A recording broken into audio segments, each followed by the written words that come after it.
السلام علیکم ورحمۃ اللہ وبرکاتہ۔ میں رئیس اعظم حیدی، کولکتہ، انڈیا سے۔ حضرت ابو ہریرہ رضی اللہ تعالی عنہ کا بھوک میں مسئلہ دریافت کرنا۔ حضرت ابو ہریرہ رضی اللہ تعالی عنہ کا بھوک میں مسئلہ دریافت کرنا۔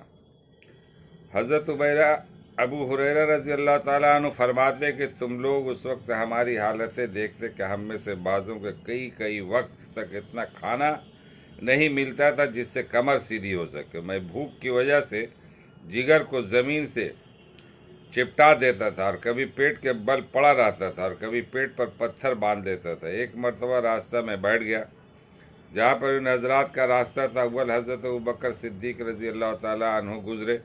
میں نے ان سے کوئی بات پوچھنا شروع کر دی۔ خیال تھا کہ یہ بات کرتے ہوئے گھر تک لے جائیں، پھر عادت شریفہ کے موافق جو موجود ہوگا اس میں تواضع ہی فرمائیں گے، مگر انہوں نے ایسا نہ کیا۔ غالباً ذہن منتقل نہیں ہوا یا اپنے گھر کا حال معلوم ہوگا کہ وہاں بھی کچھ نہیں۔ اس کے بعد حضرت عمر رضی اللہ تعالیٰ عنہ تشریف لائے، اس کے ساتھ بھی یہی صورت پیش آئی۔ پھر نبی کریم صلی اللہ علیہ وسلم تشریف لائے اور مجھے دیکھ کر مسکرائے اور میری حالت اور غرض سمجھ گئے اور ارشاد فرمایا، ابو ہریرہ رضی اللہ تعالیٰ عنہ میرے پاس آؤ۔ میں ساتھ ہو لیا، حضور گھر تشریف لے گئے۔ میں ساتھ اندر حاضری کی اجازت لے کر حاضر ہوا۔ گھر میں ایک پیالہ دودھ کا رکھا ہوا تھا جو خدمت اقدس میں پیش کیا گیا۔ دریافت فرمایا کہ کہاں سے آیا ہے؟ عرض کیا کہ فلاں جگہ سے، حضور صلی اللہ علیہ وسلم کے لیے ہدیہ میں آیا۔ حضور صلی اللہ علیہ وسلم نے ارشاد فرمایا، ابو ہریرہ جاؤ، اہل صفہ کو بلا لاؤ۔ اہل صفہ اسلام کے مہمان شمار ہوتے تھے۔ یہ وہ لوگ تھے جن کے نہ گھر تھے، نہ در، نہ ٹھکانہ، نہ کھانے کا کوئی مستقل انتظام۔ ان حضرات کی مقدار کم و بیش ہوتی رہتی تھی، مگر اس قصہ کے وقت 70 تھی۔ حضور صلی اللہ علیہ وسلم کا معمول یہ بھی تھا کہ ان میں سے دو چار کو کسی کھاتے پیتے صحابی کا کبھی مہمان بھی بنا دیتے، اور خود اپنا معمول یہ تھا کہ کہیں سے صدقہ آتا تو ان لوگوں کے پاس بھیج دیتے اور خود اس میں شرکت نہ فرماتے، اور کہیں سے ہدیہ آتا تو ان کے ساتھ حضور اقدس صلی اللہ علیہ وسلم خود بھی اس میں شرکت فرماتے۔ حضور صلی اللہ علیہ وسلم نے بلانے کا حکم دیا۔ مجھے گرا تو ہوا کہ اس دودھ کی مقدار ہی کیا ہے جس پر سب کو بلا لاؤں؟ سب کا کیا بھلا ہوگا؟ ایک آدمی کو بھی مشکل سے کافی ہوگا، اور پھر بلانے کے بعد مجھے کو پلانے کا حکم ہوگا، اس لیے نمبر بھی آخر میں آئے گا جس میں بچے گا بھی نہیں۔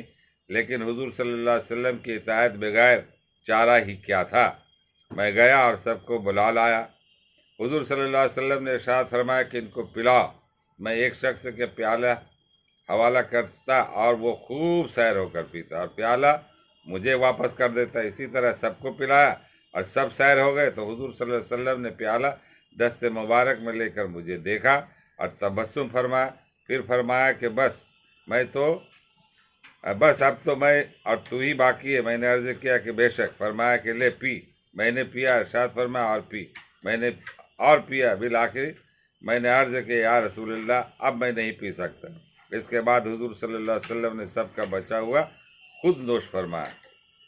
اس طرح سے 70 لوگ ایک پیالے کے اندر پڑ گئے۔ یہ بھی ایک معجزہ ہے۔ کتنا بڑا معجزہ ہے! اللہ تعالیٰ دکھا رہے ہیں دنیا والوں کے، دیکھو تم اگر میرے حکموں کو مطابق چلو گے، صبر کرو گے، تمہاری مصیبتیں پریشانیاں ہم دور کر دیں گے۔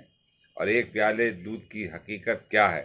مگر یہ اللہ کا کرشمہ ہے، نبیوں کا، پیغمبروں کا معجزہ ہے جو ایک ہی پیالے سے 70 لوگ پی گئے۔ یہ بھی ایک تاریخ ہے۔ اللہ تعالیٰ ہم لوگوں کو پڑھنے اور سننے سے زیادہ عمل کرنے کی توفیق عطا فرمائے۔ ہم لوگوں کے یہاں مہمان آ جاتے ہیں تو سوچنے لگتے ہیں، دایاں بایاں تاکنے لگتے ہیں کہ کیا ہوگا، کیسے کریں۔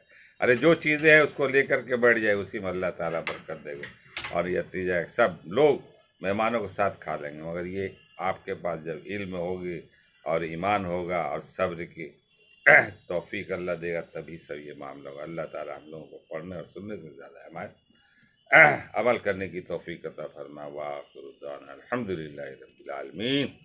میں رئیس اعظم حیدی، کولکتہ، انڈیا سے۔